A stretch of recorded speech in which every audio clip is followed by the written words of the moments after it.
নমস্কার বন্ধুরা, শুভ সকাল। ওয়েলকাম টু স্বপ্নাজ ইচ্ছে। আশা করছি আপনারা সবাই শারীরিক দিক থেকে সুস্থ আছেন। জানি আজকের দিনে দাঁড়িয়ে কেউ মন থেকে ভালো নেই, আমিও সেম। তবে চলুন আর একটা নতুন ব্লগে আপনাদের সবাইকে স্বাগত জানাই।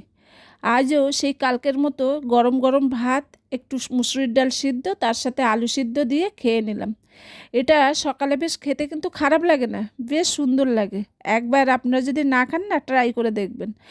আর কোথাও যাওয়ার আগে, মানে বাইরে যাওয়ার আগে গরম গরম এক পেট ভরা ভাত খাওয়ার যে কী উপকারিতা, সেটা কিন্তু কালকে খুব ভালোভাবে বুঝতে পেরেছি। অনেক অভিভাবক কালকে এসেছিল, তাদের মধ্যে অনেকেই না সকালের তাড়াতে কেউ কেউ কিছুই খায়নি, বাচ্চাটাকেও কিছু খাওয়ায়নি। আবার কেউ কেউ একটু চা বিস্কুট খেয়েছে, বাচ্চাটাকেও সেম সেই চা বিস্কুট দিয়ে খাইয়ে এনেছে। আবার কেউ কেউ এই খাওয়াটাকে ইম্পর্টেন্সই দেয়নি। কিন্তু যত ধীরে ধীরে কালকের বেলা বাড়ছিল, ততই তারা না অস্থির হয়ে পড়ছিল। এই নিজের তো চিন্তা ছিল, তাছাড়া বাচ্চাটারও চিন্তা করছিল। কারণ প্রথম দিন কখন ছুটি হবে কী বৃত্তান্ত সেইভাবে কেউ বুঝতে পারছিল না। আর প্রথম দিন বলে না কেউ টিফিনই দেয়নি বাচ্চাদের, তো তার জন্য খুব অসুবিধা হচ্ছিল। আর সব যে অভিভাবকরা ছিল তখন সবাই আলোচনা করছিল যে কি কে খেয়ে এসেছে, তাছাড়া বাচ্চাদের কি টিফিন দিয়েছে। তা তখন আমার মতো দুই একজন গার্জিয়ানও কিন্তু ভাত খেয়ে এসেছিল। তো তাদের কথা শুনে যারা খায়নি বা ইম্পর্টেন্স দেয়নি তারা একটু আফসোস করছিল।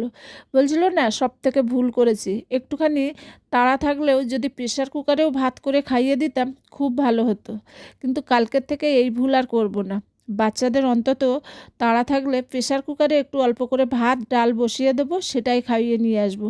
তাতে বাচ্চাদের শরীরও ভালো থাকবে আর আমাদেরও কোনো অসুবিধা হবে না। তো যাই হোক, সকাল সকাল গরম গরম ভাত খেয়ে কিন্তু বেরিয়ে পড়েছি। আর সবথেকে বড় কথা কী জানেন, কালকের যে মনটা একটু অস্থির ছিল না, সেই রাতে ঘুম হচ্ছিল কিছুটা কিছুটা হচ্ছিল না, সেই অস্থিরতা আর ভিতরে আজকের নেই। কারণ আজকের অনেক কিছুই জানা হয়ে গেছে। কালকে যেমন পিয়ারও একটুখানি মানে টেনশান ছিল যে প্রথম দিন কলেজে যাচ্ছে, কোথায় রুম পড়বে, কেমনভাবে ক্লাস হবে, কারা আসবে, কাদের সাথে দেখা হবে।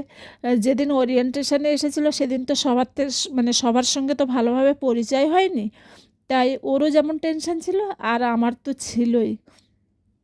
কিন্তু প্রথম দিন মানে কালকের ক্লাসের পরের থেকে আজকে সেই টেনশনটা না অনেকটাই কম। কারণ সব কিছু প্রায় জানা ছিল, বাসটা কখন যাবে, কতক্ষণ পরে ছাড়ছে, বা কতটা টাইম লাগে, সব কিছুই মোটামুটি জেনে গেছিলাম।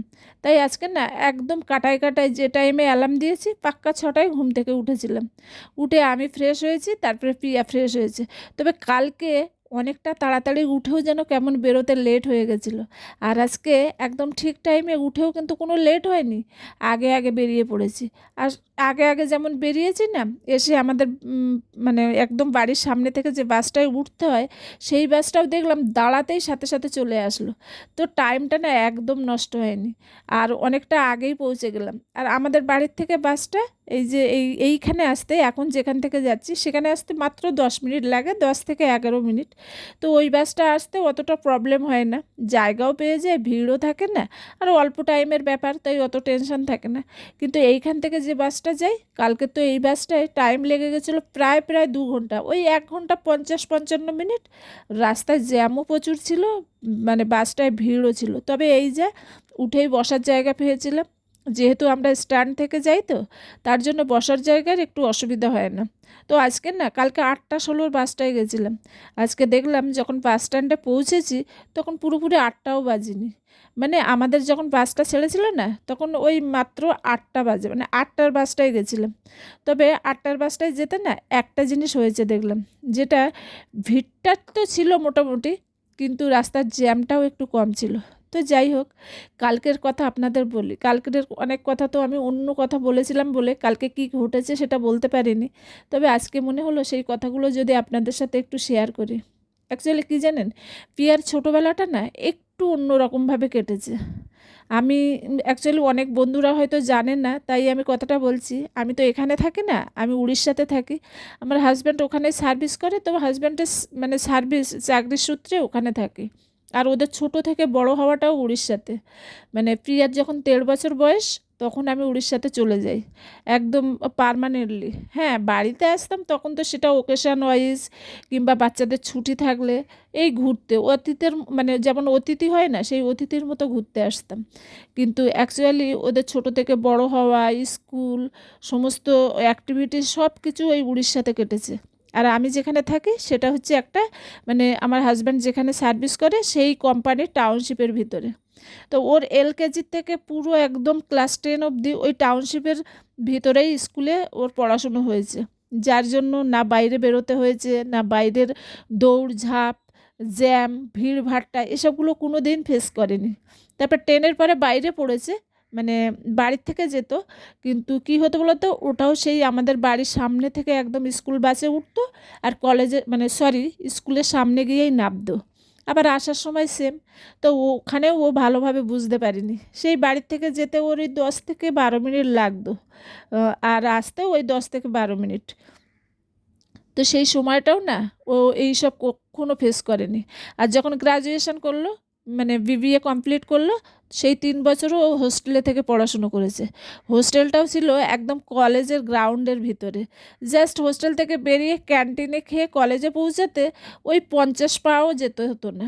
তো ওর জীবনটা পুরো এইরকম একটা আরামদায়ক জীবনে কেটেছে। মানে আরামদায়ক বলতে আমি বলতে চাচ্ছি এই ভিড়ভাট্টার ভিতর দিয়ে ওর জীবন কাটেনি। ও একদম এসবগুলো জানেই না যে কলকাতা বা কোনো একটা বিজি শহরের লাইফ কেমন হয়। তো এখন ও যেটা করতে এসেছে সেটা ওর জীবনের রিয়েলিটি চেক। এই যে জীবনটা ও ফেস করবে, এতে কিন্তু ওর অনেক কিছু অভিজ্ঞতা হবে। আর আমি কোথাও না কোথাও চাইতাম যে বাস্তব জীবনের সঙ্গে ওদের একটুখানি হলেও পরিচয় হোক। নাইলে সামনের যে দিনগুলো আসবে সেই দিনগুলোই যদি আমরা না থাকি আর ওদের জীবনে যদি এইসব দিন আসে, তাহলে হয়তো ওদের একটু বেশি কষ্ট হবে। তো যাই হোক, কালকের বাসটা হয়তো অত্যন্ত ভিড় ছিল, সে কি বলবো। মানে বাসের একদম শুরু থেকেই ওই একদম স্ট্যান্ড থেকেই ভরে গেছিলো। তারপরে তো একদম ঠেসে ঠেসে ঠেসে ঠেসে মানে বাসের ভিতরে সব মানুষ ভরা হলো। তো যাই হোক, কিছু দূর যাওয়ার পরের থেকে না পিয়া দেখছিল দাঁড়িয়ে দাঁড়িয়ে একদম বাসের যে গেটের সামনে যে মানে লোহার ডান্ডাটা থাকে সেই ডান্ডাটা ধরে পুরুষরা তো ঝুলে আছেই এবং অনেক মহিলারা মানে ইয়ং মহিলা, বিবাহিত মহিলা তারাও ঝুলে ঝুলে মানে যাচ্ছে। ও মাঝে মাঝে অবাক হচ্ছিল আর আমার দিকে ফিরে ফিরে জিজ্ঞাসা করছিল, মা বাস যদি একটুখানি জোরে ধাক্কা দেয় তাহলে তো হাত ছিটকেও যেতে পারে। কিন্তু আমি ওকে বললাম, দেখো এরা না মানে ডেলি প্যাসেঞ্জার, তাই ওইভাবে ধরার সাহস পেয়েছে। ছিটকাবে না, এরা এইভাবেই চলে। আর তোমারও হয়তো কোনো দিন এইভাবে চলতে হতে পারে। এখানের জীবন এরকমই। তো তোমাকে কিন্তু এখন এই জীবনটার সামনাসামনি হতে হবে। তো ও একটুখানি মানে কেমন যেন কী বলবো চিন্তিত ছিল, বুঝতে পারছিল না ব্যাপারটা কী। আর সবথেকে বড় কথা কী জানেন? ও নিজেই কতবার যে মানে বাসের গায়ে ধাক্কা খেয়েছে ওর মাথাটা নিয়ে, ও সে আর না বলার। ও একবার করে ধাক্কা খাচ্ছে, আমার দিকে তাকাচ্ছে। প্রথম তো একটুখানি মানে লাগছিল, কষ্ট হচ্ছিল। তারপরে 1-2 বার যখন ধাক্কা খেলো না, তখন আমার দিকে ফিরে হাসছিল। আর মাঝে মাঝে না সামনের যে মানুষগুলো দাঁড়িয়েছিল তাদের ব্যাগগুলো তো সামনের দিকে করে নিয়েছে, সেই ব্যাগের গায়ে মুখটা না একদম থুবড়ে যাচ্ছিল। একবার তো ফিরেই দেখলাম অন্যের ব্যাগ, অথচ হাত দিয়ে কিছু মুছছে ওর গায়ে। আমি বললাম, কী ব্যাপার, কী মুছছিস? আঙ্কেলের ব্যাগ, বকবে। বললো, মাম্মি আমার মুখটা না ব্যাগের গায়ে থুবড়ে গেছে, আমার লিপস্টিকটা লেগে গেছে। আমি না খুব জোরে হাসলাম, ও আমার সাথে সাথে হাসলো। আর আমি বললাম, এরকম হবে, নিজের একটুখানি ব্যালেন্সটা ঠিক রাখো, নাইলে কিন্তু বারবার এদিকে ওদিকে ধাক্কা খাবে মাথাটা নিয়ে। তো ও ধীরে ধীরে সাবধান হলো। যাই হোক, আমি জানি কিছুদিন যাবত ওর অনেক অসুবিধা হবে। আর ওর এই অসুবিধাগুলোর সাথে সাথে যাতে আমি একটুখানি থাকতে পারি, তাই ভাবলাম 2-1 দিন তো ওর সাথে কলেজে আসবো। আমারও বাড়ি যাবার তাড়া আছে। ওদিকে মজুমদার খুবই মানে একটুখানি অসুস্থ হয়ে গেছে। বৃষ্টিতে ভিজেছিল কিনা জানি না, ঠান্ডা লেগেছে। বারবার ফোন করে বলছিল ওর শরীর কতটা খারাপ, ও আর পাচ্ছে না। হ্যাঁ, অভিযোগ জানানো মানে এই যে বলছিল না যে তুমি চলে আসো, না হলে আমি পাচ্ছি না। আমি জানি ও মুখ ফুটে না বললেও মনে মনে ওটাই চাইছে যে আমি যত তাড়াতাড়ি বাড়ি যেতে পারবো ততই ওর জন্য ভালো।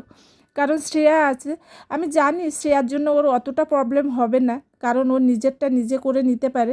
তবে হ্যাঁ, ওর একটা চিন্তা তো থাকেই, সকালে স্কুলে যাবে কি খেয়ে। আর টিফিনটা তো আমি বলেছি যতদিন না আমি আসছি ততদিন একটুখানি মার্কেটের প্যাকেট জাতীয় কোনো খাবার এনে রাখতে, কিংবা ব্রেড এনে রাখতে। ব্রেডের একটা দুটো স্যান্ডউইচও বানিয়ে নিতে পারে, তো ওই দিক থেকে অসুবিধা হয় না। একটু ম্যাগিও করে নিতে পারে, গ্যাসও জ্বালাতে হয় না, ইন্ডাকশান আছে, ইন্ডাকশানেই করে নেয়, তো ওই দিক থেকে ভয় কম। তো এইভাবে চালিয়ে নিতে বলেছিলাম। তো যাই হোক, আমি পিয়ার সাথে ওর জন্যই একটা দুটো দিন আমার যাওয়ার ইচ্ছা আছে। আমি যতদিন না আবার পারাদ্বীপে ফিরে যাচ্ছি, তো আজকের অভিজ্ঞতাটা না ওর জীবনে অনেকটাই কাজে লাগবে। আর ও যখন এইভাবে চলবে ধীরে ধীরে, তখন ওর বুদ্ধি বাড়বে, বিদ্যা বাড়বে, হিম্মত বাড়বে, ও নিজে নিজে অনেকটাই মানে স্ট্রং হয়ে যাবে। আজকাল না প্রত্যেকটা কথায় নিজের ভিতরে একটা প্রশ্ন তৈরি হয়। আমি যখন বললাম না যে প্রিয়া এইভাবে চলতে চলতে একদিন অনেকটাই স্ট্রং হয়ে যাবে, আর সাথে সাথেই না আমার ভিতরে কিছু প্রশ্ন তৈরি হলো। এই যে আমাদের আরজি করের ভাবি ডাক্তার ছিল আমাদের তিলোত্তমা, সে কি স্ট্রং ছিল না? না হলে এই রকম একটা মেডিকেল পরীক্ষায় ক্র্যাক করে কি করে আরজি করের ডাক্তার হলো? সে তো বুদ্ধিতে স্ট্রং ছিল, মন থেকে স্ট্রং ছিল, শরীর থেকে স্ট্রং ছিল, সব দিক থেকেই স্ট্রং ছিল। না হলে এইরকম একটা সরকারি হসপিটালের ডাক্তার হতে পারতো? আর এত স্ট্রং হওয়া সত্ত্বেও তবুও কি ও বাঁচাতে পেরেছে আমাদের সমাজের এই নররূপী পিশাচ নরখাদকেরগুলোর হাত থেকে? কি নৃশংসভাবে ওর জীবনটাকে নিয়েছে, ওকে ছিঁড়ে আঁচড়ে কামড়ে টুকরো টুকরো করে দিয়েছে ওর শরীরটাকে। এই নররূপী পিশাচগুলো আর শকুনদের মধ্যে পার্থক্য কি জানেন? শকুনের নজর না ভাগাড়ের ওই মরা পচা লাশের দিকে থাকে, ওরা ওই মরা পচা লাশটাকে ছিঁড়ে কামড়ে খায়। আর এই পিশাচগুলো জ্যান্ত মানুষকে ছিঁড়ে ছিঁড়ে খায়, আর ছিঁড়েও শান্তি পায় না। ছেঁড়ার পরে যতক্ষণ না তাকে লাশ বানায় ততক্ষণ তার মনের শান্তি মেটে না। জানেন, কালকে ফেসবুকে একটা ভিডিও দেখলাম, ওই ফোনে কথা হচ্ছিল, একজন লেডি অন্যকে জানাচ্ছিল যে আরজিকারে তিলোত্তমার সাথে কি হয়েছে। সেটা মানে সব জায়গায় ভাইরালও হয়েছে। হয়তো আপনাদের মধ্যে অনেকেই সেই ভিডিওটা দেখেছেন বা শুনেছেন। আর এই ভিডিওটা দেখার পরের থেকে জানেন, সারা রাত আমি ঘুমাতে পারিনি। কষ্টগুলো না কেমন গলার গোড়ায় এসে না দলা পাকাচ্ছিল। কথা ঘুরছিল যে তিলোত্তমার জীবনটা কত কষ্টে বেরিয়েছে, আর ওর বাবা মায়ের হাল এখন কি হচ্ছে। এই তো কালকে 15ই আগস্ট গেল, আমাদের 78তম স্বাধীনতা দিবস। মানে টোটালি 6 থেকে 7 যুগ পেরিয়ে এসেছি আমরা স্বাধীনতার। সত্যি কি আমরা স্বাধীনতা হয়েছি? আজকে স্বাধীনতার মানে খুঁজতে গেলে না আমাদের ওই ইতিহাসের পাতায় গিয়ে খুঁজতে হবে। এখন তো স্বাধীনতার মানে কি বুঝতে পারি না। যে দেশের পুলিশ, যে দেশের সরকার আমাদের প্রোটেকশান দিতে ব্যর্থ হয়, সে পোড়া দেশের স্বাধীনতার স্বাদ কী করে পাবো বলুন? সে যুগের পুরুষরা চাইতো মেয়েরা পর্দার আড়ালে থাক, আর এত অত্যাধুনিক হয়ে আধুনিক মানসিকতার হয়েও এ যুগের পুরুষরাও চায় মেয়েরা পর্দার আড়ালে থাক। তাই তো এ যুগের পুরুষরা বলে যে মেয়েরা রাত্রে কেন বেরোয়, মেয়েরা কেন আত্মনির্ভর হতে চায়। এদেশের স্বাধীনতার পিছনে না অনেক কারণের সাথে সাথে মা বোনদের ইজ্জত তো একটা কারণ ছিল। মানে আমাদের দেশের যে মহাপুরুষরা এদের স্বাধীন করেছিলেন, তারা বিদেশির হাত থেকে কেড়ে নিয়েছিল, তার কারণ কিন্তু এটাও একটা ছিল। কিন্তু তারা কেড়ে কি মানে বিদেশিদের হাত থেকে নিজের দেশের পুরুষদের হাতে তুলে দিয়েছে আমাদের মা বোনদের ইজ্জত? জানি না। অ্যাকচুয়ালি সত্যি কথা বলতে কি জানেন, আমি এদেশের সব পুরুষদের কথা বলছি না। অনেক পুরুষ আছে, যেমন আমার বাবা, ভাই, তারা নারীদের ইজ্জত করতে জানে। কিন্তু অনেক পুরুষ আছে যারা কিন্তু সত্যিকারের নারীদের ইজ্জতই করতে জানে না। যাই হোক, এই বিষয়ে বললে হয়তো বলতে বলতে আমি যে কোথায় চলে যাব জানি না। আমি জানি আজকে আমার মনের অবস্থা ঠিক যেমন, এই দেশের প্রত্যেকটা মানুষের মনের অবস্থা ঠিকই এই রকমই, এক্সেপ্ট নরপিশাচ আর রাক্ষসগুলো ছাড়া। যাই হোক, ওই বিষয়টা থেকে না সরে আসলাম। জানেন তো, আজকের কলেজে অনেকটা আগেই পৌঁছে গেছি। মানে আমি তো ভেবেছিলাম আজও সেই 2 ঘন্টা সময় লাগবে, কিন্তু আমি ভুল ছিলাম। কালকের কিন্তু বাসটা ছেড়েছিল 8:16-তে আর পৌঁছে গেছিলাম ওই 10:05-10 হবে। আর আজকের বাসটা ছেড়েছিল 8টায় আর পৌঁছে গেছি কটায় জানেন? 9:20-তে। বুঝতে পারছেন, এখানেও আমি ভুল ছিলাম। মানে গড়পড়তায় এটাই আমি বুঝলাম যে রাস্তায় কতটা জ্যাম আছে তার উপরেই সময়টা নির্ভর করে। আজকে তো রাস্তায় বেশি একটা জ্যাম ছিল না, তাই সময়টা তেমন লাগেনি। হ্যাঁ, বাসে কিন্তু বেশ ভিড় ছিল, তবে মানে বেশি জ্যাম না থাকার কারণের জন্য না আমরা একটু তাড়াতাড়ি পৌঁছে গেছিলাম। আর আমাদের বাসটা তো মানে ঝিলপাড়ে নামায়, তাই হাতে অনেকটা সময় আছে বলে ওই 2-3 মিনিট ঝিলপাড়ে বেশ একটুখানি হাওয়া খেলাম দাঁড়িয়ে দাঁড়িয়ে।